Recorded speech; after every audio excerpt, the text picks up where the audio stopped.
Hey guys, today we'll be making an adorable poofy plaid bow deco mesh fall wreath. What you will need, I have my wreath ring, which has the chenille stems attached.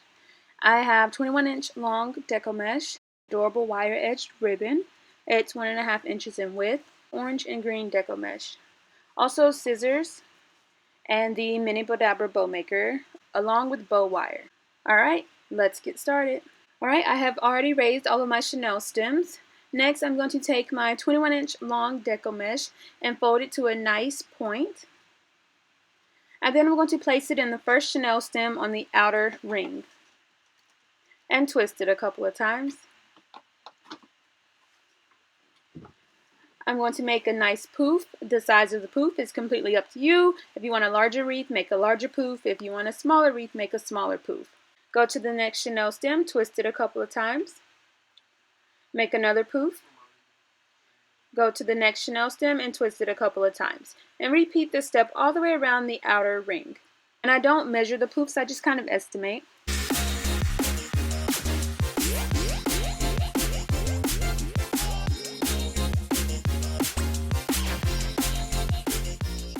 Alright, I have come back to my starting point. I'm going to make one more poof, untwist the chenille stem, place my mesh, and twist it back.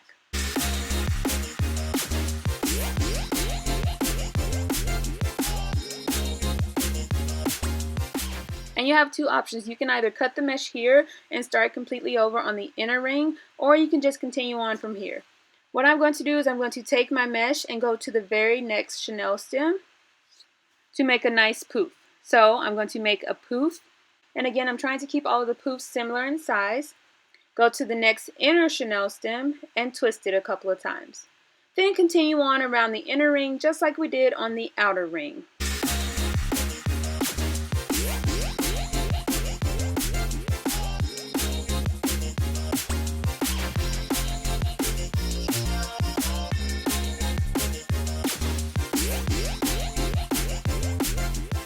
Come back to my starting point. I have one more stem. I'm going to make my final poof, place it in the chenille stem, and twist it a couple of times. Then I'm going to cut away the excess deco mesh and tuck it under my poof so that it's not visible. Then I'm going to make sure I fluff out all of my poofs to make sure they're nice and poofy. And you can also double the deco mesh if you choose to do so.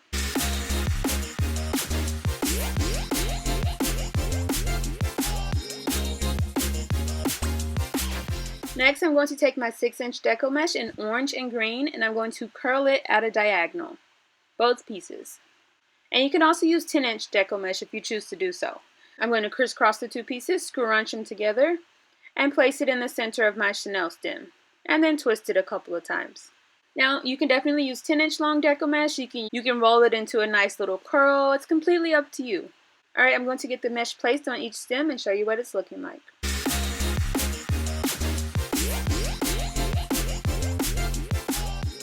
Alright, it looks so cute and precious. Next, we are going to add our adorable bows. So I'm going to take my bow wire, place it in the center of my bowdabra, and take my ribbon. I'm not measuring with the ribbon, I'm just estimating. I'm going to scrunch and place it in the center of my bowdabra, make a loop, and scrunch it again. And with the scrunch, I'm folding in half, bringing the front and the back up and placing it in the center of my bowdabra. Make another loop and scrunch it once more. The number of loops you make is completely up to you, just depends on how large you want your bow to be. Alright, after I've made 2 loops, I'm going to add in another piece of ribbon. And this is about 7 or 8 inches in length. Again, I'm just estimating. And then I'm going to add a few more loops, just to make my bow nice and poofy.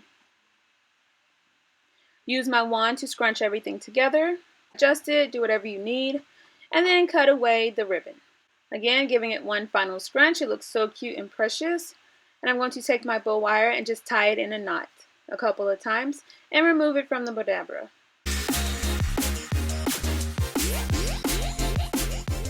And I'm just going to tie it a few more times just to make sure it's nice and secure. And you can just cut away the excess bow wire. Alright, now I'm going to fluff out and flare out my bow. And with the wire edge ribbon, I'm able to manipulate it a little more, making sure it's nice and fluffy. So with the bow, I ended up with 4 loops and 4 tails.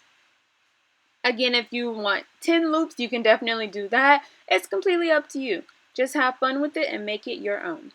Alright, so I have made a few bows. Now it's time to place them on the wreath. I'm just going to pick a chenille stem, place my bow, and twist it a couple of times.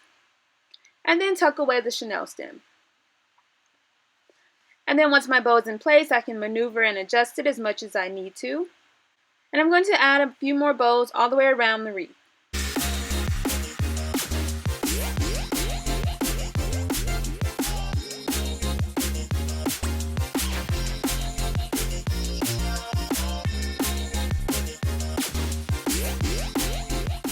Alright, I have all the bows in place. They look so cute and precious. Now I'm going to take 8-inch long pieces of ribbon and place it in all of the chenille stems that I did not place a bow. And I'm going to place it all the way around the outer ring.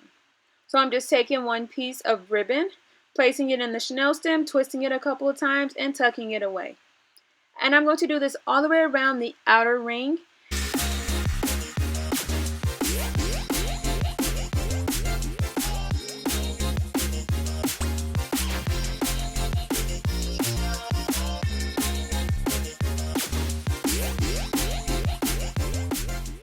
And for the inner ring, I'm going to take 2 pieces of ribbon, crisscross them, scrunch them in the center, and I'm going to place it in each stem that does not have a bow already in place.